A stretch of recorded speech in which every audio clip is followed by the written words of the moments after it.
ሰላም ጁኒየር ቴክኖሎጂ ተመልሰናል። በዛሬው ቪዲዮአችን ለእናንተ ይዘንላችሁ የቀረብነው እንዴት በVirtualBox ዊንዶውስ 8.1 መጫን እንደምትችሉ ነው። ይህን ለማድረግ VirtualBox ሶፍትዌሩ ያስፈልጋችኋል። በVirtualBox ሴትአፑ ደግሞ በደንብ እንዲሰራ ኤክስቴንሽን ፋይል ያስፈልጋችኋል። ሁለቱንም ሴትአፖች ዲስክሪፕሽን ቦክስ ላይ ዳውንሎድ ሳይታቸውን አስቀምጥላችኋለሁ። ከዛ በኋላ VirtualBox የሚለውን ኢንስታል ታደርጉታላችሁ። ከዚህ በፊት ኢንስታል ስላደረኩት ሪፕሌይ የሚል ኦፕሽን ይመጣልኝ። እናንተ ግን የሚመጣላችሁ ነገር ሁሉን ኔክስት በማለት ሴትአፑን ከጨረሳችሁ በኋላ ኦራክል ቨርቹዋል ማሽን ኤክስቴንሽን ፓክ ምትለዋል እሷን ኢንስታል ታደርጓታላችሁ። ስታደርጓት እንደዚህ ኢንስታል የሚል ነው የሚመጣው። እኔ ከዚህ በፊት ኢንስታል ስላደረኩት ነው ኢንስታል የሚል ይመጣልኝ። እናንተ ኢንስታል ትሉታላችሁ። ከዛ ላይሰንስ አግሪመንት ያሳያችኋል። እሱን ወርታችሁ ስክሮል በማድረግ አይ አግሪ ትሉታላችሁ። ከዛ ኢንስታል ማድረጉን ይጀምራል። የኤክስቴንሽን ፋይሎች VirtualBox ሁሉንም አይነት ስራ እንዲሰራላችሁ እንዲችል ያደርጉታል። ኢንስታል አድርጎ ጨርሷል። ይሄ ፕሪቪየስሊ የሰራሁት አንድ የVirtualBox ሴትአፕ ነው። እናንተ ጋር ግን ኒው የሚለውን በመንካት እዚህ ላይ የምትፈልጉትን ስም የፈለጋችሁትን ከፈለጋችሁ የራሳችሁን ስም ከፈለጋችሁ የዊንዶውን ስም ማድረግ ትችላላችሁ። ዊንዶውስ 8.1 ኦኬ። ታይፕ ይላል እዚህ ጋር ዊንዶውስ ታይፕ ማለት እዚህ ጋር ማይክሮሶፍት ዊንዶው ነው፣ ሊኑክስ ነው፣ ሶላሪስ፣ ቢኤስዲ፣ አይቢኤም፣ ማክ ኦኤስ የቱ ነው ይላችኋል። ዊንዶውስ 8.1 ስንጠቀም ማይክሮሶፍት ዊንዶውስ ነው ስለሆነ ቨርዥን ላይ ደግሞ የዊንዶውስ ቨርዥኑ ምንድነው የሚለው እዚህ ላይ ያስመርጠናል። ዊንዶውስ ቪስታ 7 8 8.1 10 እኛ ምን አሁን የምንፈልገው 8.1 ስለሆነ በ64 ኢንስታል እናድርግ። ከዛ ኔክስት የሚለውን በተን እንነካለን። ሜሞሪ ሳይዝ ያመጣልናል። ይህ ሜሞሪ ሳይዝ የራማችን ካፓሲቲ ነው እና ኮምፒውተሩ ለVirtualBox 2 GB ራምን ለመስጠት ፈቃደኛ ነው። ኦልሞስት በሪኮመንድድ የሚያስቀምጠው ግን እንደምታዩት ከሆነ ሁለት ከለሮች አሉ እዚህ ላይ አረንጓዴ እና ቀይ። እስከ አረንጓዴው ድረስ መስጠት ትችላላችሁ። ማለትም እንደ የራማችሁ ይለያያል። ወደዛ ከዛ ካለፋችሁና ወደ ቀዩ ከገባችሁ ግን ከVirtualBox ውጭ ያለው ኮምፒውተራችሁ ስታክ ሊያደርግ ይችላል። ስለዚህ ይሄንን ስትመርጡ ተጠንቅቃችሁ እኔ በ2 GB አደርገዋለሁ። ኔክስት እዚህ ላይ ሃርድ ዲስኩን ምን አይነት ላድርገው፣ ሌላ ተጨማሪ ሃርድ ዲስክ እንትን ልበል ወይስ ያለ ሃርድ ዲስክ ልጠቀም ይላል። ግን ቨርቹዋል ሃርድ ዲስክ ድራይቭ ክሬት አድርጋት ማለትም ፋይሏን እንደ አንድ VirtualBox ዲስክ ኢሜጅ የምትባለው ይሄ የሚያስመርጣችሁ VDI የምትለው ሁሉም ፋይል በአንድ ኮምፕረስ አድርጎ እንዲያስቀምጠው ነው። VDI የምትለውን ነክተን ኔክስት እንላለን።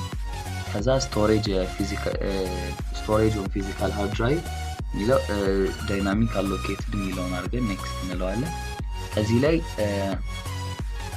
የሚቀመጥበት ይሄ አሁን የምንሰራው ዊንዶው ፋይል የሚቀመጥበትን ቦታ ዩዘር VirtualBox ዊንዶውስ 8.1 ከሚለው ነው እያለን ነው እና ለመስጠት ፈቃደኛ የሆነው ስቶሬጅ ደግሞ 40 GB ነው። እሱን መቀነስ ትችላላችሁ። ከኮምፒውተራችሁ C ድራይቭ ላይ ስንት ስቶሬጅ እንዳለ አይታችሁ ተመጣጣኝ እንዲሆን አድርጉት። እኔ በ40 ክሬት አደርጋለሁ። ኦኬ አሁን እንደምታዩት ከሆነ ክሬት አድርገናል ዊንዶውስ 8.1 የተባለውን። ግን ስታርት ለማድረግ እስኪ ሞክር። ስታርት ስንለው ሴሌክት ስታርትአፕ ዲስክ ማለት ኮምፒውተሩ በምን ኦፕሬቲንግ ሲስተም እንዲነሳ ነው የምትፈልጉት በ8.1። ስለዚህ የ8.1 ፋይል ያስፈልጋል ማለት ነው። ያንን ደግሞ የት ነው ማግኘት የምትችሉት? ኢንተርኔት ላይ ማግኘት ትችላላችሁ።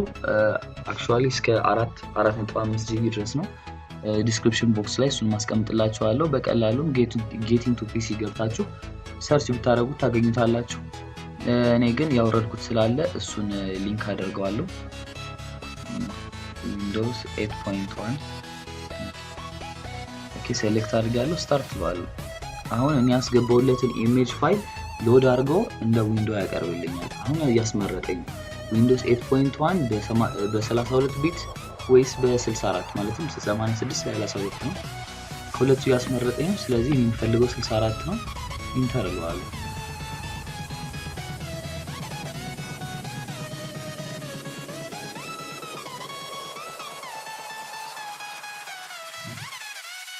ኦኬ መጀመሪያ የሚመጣላችሁ my language is English default English ነው የተደረገው። ኢንስታል ሪፔር ዲያግኖሲስ ኢንስታል ማድረግ ነው የምፈልገው።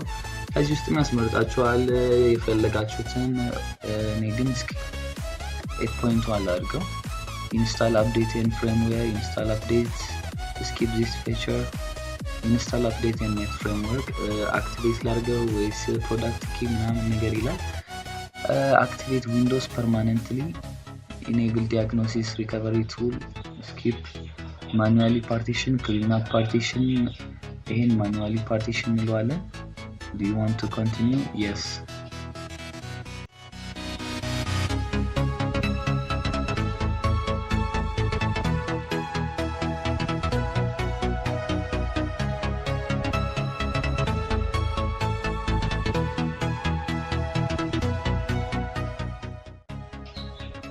ኦኬ እንደምታዩት ከሆነ ቅድም የሞላ ነው 40 ጂቢ እዚህ ጋር ይመጣልናል።